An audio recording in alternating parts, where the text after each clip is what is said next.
ಬೆಂಗಳೂರಿನ ಮಲ್ಲೇಶ್ವರಂನಲ್ಲಿರುವ ಕಾಡುಮಲ್ಲೇಶ್ವರ ದೇವಸ್ಥಾನ ಹೊಸ ವರ್ಷಾಚರಣೆಯ ಅಂಗವಾಗಿ ಇಲ್ಲೂ ಕೂಡ ಭಕ್ತಾದಿಗಳ ದಂಡೆ ಹರಿದು ಬಂದಿದೆ. ಇವತ್ತು ಬೆಳಗ್ಗೆಯಿಂದಲೂ ಕೂಡ ವಿಶೇಷ ಪೂಜೆ ಪುನಸ್ಕಾರಗಳು ಕಾಡುಮಲ್ಲೇಶ್ವರನಿಗೆ ಅರ್ಪಿತವಾಗಿದೆ. ಭಕ್ತರು ಕೂಡ ಸರತಿ ಸಾಲಲ್ಲಿ ನಿಂತು ಸಾಕಷ್ಟು ಸಂಖ್ಯೆಯಲ್ಲಿ ಬಂದು ದರ್ಶನವನ್ನು ಪಡಿತಾ ಇದ್ದಾರೆ. ಬೇರೆ ಬೇರೆ ಭಾಗಗಳಿಂದ ಬೆಂಗಳೂರಿನ ಬೇರೆ ಬೇರೆ ಬಡಾವಣೆಗಳಿಂದಲೂ ಕೂಡ ಸಾಕಷ್ಟು ಸಂಖ್ಯೆಯಲ್ಲಿ ಜನ ಕಾಡುಮಲ್ಲೇಶ್ವರ ದೇವಸ್ಥಾನಕ್ಕೆ ಆಗಮಿಸಿ ಮೊದಲ ದಿನ ಭಕ್ತಿ ಸಮರ್ಪಣೆಯನ್ನು ಮಾಡ್ತಾ ಇದ್ದಾರೆ.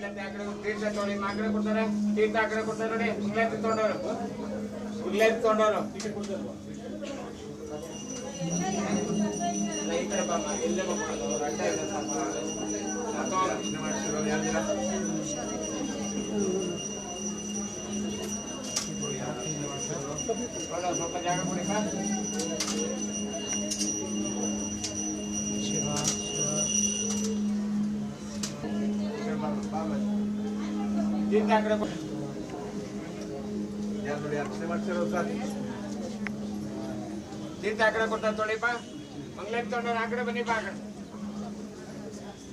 ತೀರ್ಥ ಆ ಕಡೆ ಕೊಡ್ತಾರೆ ನೋಡಿ ಅದು ಮಂಗ್ಳೂರ್ ತೊಗೊಂಡ್ರೆ ಆ ಕಡೆ ಹೋಗಿಪ್ಪ.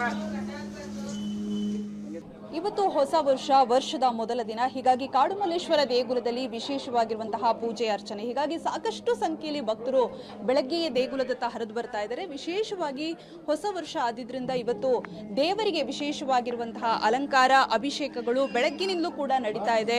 ನೋಡ್ತಾ ಇರ್ಬೋದು ನೀವು, ಬೆಳಗ್ಗಿನ ಜಾವದಿಂದಲೇ ವಿಶೇಷವಾಗಿರುವಂತಹ ಅಭಿಷೇಕ. ಸಾಕಷ್ಟು ಜನ ಭಕ್ತರು ವರ್ಷದ ಮೊದಲ ದಿನವೇ ದೇವರನ್ನ ಕಣ್ತುಂಬಿಸಿಕೊಳ್ಳೋದಕ್ಕೆ ಆಗಮಿಸ್ತಾ ಇದ್ದಾರೆ. ಸಾಕಷ್ಟು ಸಂಖ್ಯೆಯಲ್ಲಿ ಬಂದಿದ್ದಾರೆ. ಸಹಜವಾಗಿಯೇ ಪ್ರತಿ ವರ್ಷವೂ ಕೂಡ ಮೊದಲ ದಿನ ದೇವರ ದರ್ಶನ ಮಾಡಿದ್ರೆ ನಮಗೆ ವರ್ಷವಿಡೀ ಒಳ್ಳೆಯದಾಗುತ್ತೆ ಅನ್ನುವಂತಹ ನಂಬಿಕೆ. ಹೀಗಾಗಿ ದೇಗುಲದಲ್ಲಿ ಸಾಕಷ್ಟು ಸಂಖ್ಯೆಯಲ್ಲಿ ಭಕ್ತರು ನೆರೆದಿದ್ದಾರೆ. ನಮ್ಮ ಜೊತೆ ದೀಕ್ಷಿತರು ಇದ್ದಾರೆ, ಅವ್ರನ್ನ ಮಾತಾಡ್ಸೋಣ. ಗುರುಗಳು, ಯಾವ ರೀತಿ ಇವತ್ತಿನ ವರ್ಷದ ಮೊದಲ ದಿನ ಪೂಜೆ ಪುನಸ್ಕಾರ ದೇಗುಲದಲ್ಲಿ ನಡೆಯುತ್ತೆ? ಬೆಳಿಗ್ಗೆ 5 ಗಂಟೆಗೆ ಧನುರ್ಮಾಸ ಆಗಿರೋದ್ರಿಂದ 5 ಗಂಟೆಗೆ ದೇವಸ್ಥಾನ ತೆಗಿತೀವಿ. 5:15 ಅಷ್ಟೊತ್ತು ರುದ್ರಾಭಿಷೇಕ ಆಗಿದೆ, ಪಂಚಾಮೃತ ಸಹಿತ ರುದ್ರಾಭಿಷೇಕ ಆಗಿದೆ. ರುದ್ರಾಭಿಷೇಕ ಆಗಿ 7:15 ಮಹಾಮಂಗಳಾರತಿ ಆಗಿದೆ, ವಿಶೇಷ ಅಲಂಕಾರ ಆಗಿದೆ. ಅಲಂಕಾರ ಆಗಿ ಇವಾಗ ಜನಗಳು ಬರ್ತಾ ಇದ್ದಾರೆ. ಅರ್ಚನೆಗಳು, ಮಹಾಮಂಗಳಾರತಿ ಇದೆಲ್ಲ ನಡೀತಾನೆ ಇರುತ್ತೆ. ಗುರುಗಳು, ಇವತ್ತೇನಾದರೂ ಹೆಚ್ಚುವರಿಯಾಗಿ ದೇಗುಲವನ್ನ ತೆರೆದಿರ್ತೀರಾ? ಯಾಕಂದ್ರೆ ಸಾಕಷ್ಟು ಸಂಖ್ಯೆಯಲ್ಲಿ ಭಕ್ತರು ಇರ್ತಾರೆ. ಹೌದು, 2:30-3 ಗಂಟೆವರೆಗೂ ತೆಗೆದಿರ್ತೀವಿ. ತಿರ್ಗಾ ನಂತರ ಒಂದು 1 ಅವರ್ ಕ್ಲೋಸ್ ಮಾಡ್ತಾರೆ. ತಿರ್ಗಾ 4:00ವರೆಗೆ ತೆಗೆದು 10 ಗಂಟೆವರೆಗೂ ದರ್ಶನಕ್ಕೆ ಬಿಟ್ಟಿರ್ತಾರೆ. ಬೇರೆ ದಿನದಲ್ಲಿ ಇವಾಗ ಧನುರ್ಮಾಸ ಆಗಿರೋದ್ರಿಂದ 11 ಗಂಟೆಗೆ ಕ್ಲೋಸ್ ಆಗ್ಬಿಡುತ್ತೆ. 4:00ವರೆಗೆ ದೇವಸ್ಥಾನ ತೆಗೆಯುತ್ತೆ, 11 ಗಂಟೆ ಕ್ಲೋಸ್ ಆಗುತ್ತೆ. ಇವತ್ತು 4:15 ಹೌದು, ಹೊಸ ವರ್ಷದಾಗಿದ್ದರಿಂದ 2:30-3 ಗಂಟೆವರೆಗೂ ದರ್ಶನಕ್ಕೆ ಬಿಟ್ಟಿದ್ದಾರೆ. ಇದು ಅರ್ಚಕರು ಹೇಳ್ತಾ ಇರುವಂತಹ ಮಾತು. ಇನ್ನು ಭಕ್ತರು ಕೂಡ ಇದ್ದಾರೆ. ನಮಗೆ ಹೊಸ ವರ್ಷದ ದಿನ ದೇವರ ದರ್ಶನ ಮಾಡಿದ್ರಿ, ಏನು ಹೇಳ್ತೀರಾ? ತುಂಬಾ ಖುಷಿ ಆಯ್ತು. ವರ್ಷದ ಮೊದಲ ದಿನ ದೇವರ ದರ್ಶನ ಮಾಡಿದ್ರೆ ಒಳ್ಳೇದಾಗುತ್ತೆ. ಹೌದಪ್ಪ, ತುಂಬಾ ಒಳ್ಳೇದಾಗುತ್ತೆ ಅಂತ ಬಂದಿದ್ದೀವಿ. ಒಳ್ಳೇದಾಗಬೇಕು, ಹಳೇದೆಲ್ಲ ಹೋಗಿ ಹೊಸದು ಬರಬೇಕು ಅಂತ ಆಸೆ ಪಡ್ತೀವಿ. ಹೌದು, ಅದೇ ಸ್ವಲ್ಪ ವಿಶಸ್ ಇದೆ, ಫುಲ್ಫಿಲ್ ಮಾಡಲಿ ಅಂತ ಬಂದಿದ್ದೀವಿ. ಪ್ರೇ ಮಾಡ್ಕೊಂಡು ಎವ್ರಿ ಇಯರ್ ಇದನ್ನೇ ಮಾಡ್ತೀವಿ. ಪ್ರಾಕ್ಟೀಸ್ ಇದು, ರಿಚುವಲ್ಸ್ ಅಂತಲೇ ಅನ್ಕೋಬೋದು. ಎವ್ರಿ ಇಯರ್ ಬಂದು ಪ್ರೇ ಮಾಡಿ ಎಲ್ಲ ಒಳ್ಳೇದಾಗುತ್ತೆ ನಂಬಿದ್ದೀವಿ. ಕಂಟಿನ್ಯೂ ಮಾಡ್ತೀವಿ. Thank you. ಭಕ್ತರು ಹೇಳ್ತಾ ಇರುವಂತಹ ಮಾತು.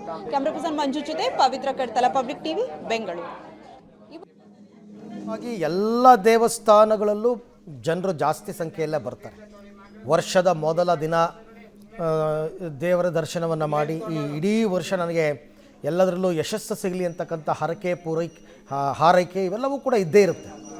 ಹಾಗಾಗಿ ಒಂದು ಕಡೆ ತೀರ್ಥ ಕ್ಷೇತ್ರಗಳು, ಮತ್ತೊಂದು ಕಡೆ ದೇವರ ಸನ್ನಿಧಿ, ಎಲ್ಲ ಕಡೆಯಲ್ಲೂ ಕೂಡ ಇವತ್ತಿನ ದಿನ ಭಕ್ತರು ಸಾಕಷ್ಟು ಸಂಖ್ಯೆಯಲ್ಲಿ ಭಕ್ತಾದಿಗಳು. ಅದಕ್ಕೋಸ್ಕರನೇ ದೇವಸ್ಥಾನಗಳಲ್ಲಿ ಧನುರ್ಮಾಸ ಬೇರೆ ನಡೀತಾ ಇರೋದ್ರಿಂದ 4:00ವರೆಗೆ ಬೆಳಗ್ಗೆ ದೇವಸ್ಥಾನ ಓಪನ್ ಆಗುತ್ತೆ.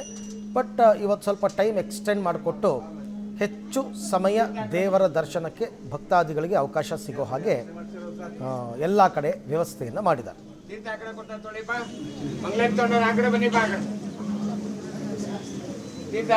ನೋಡಿ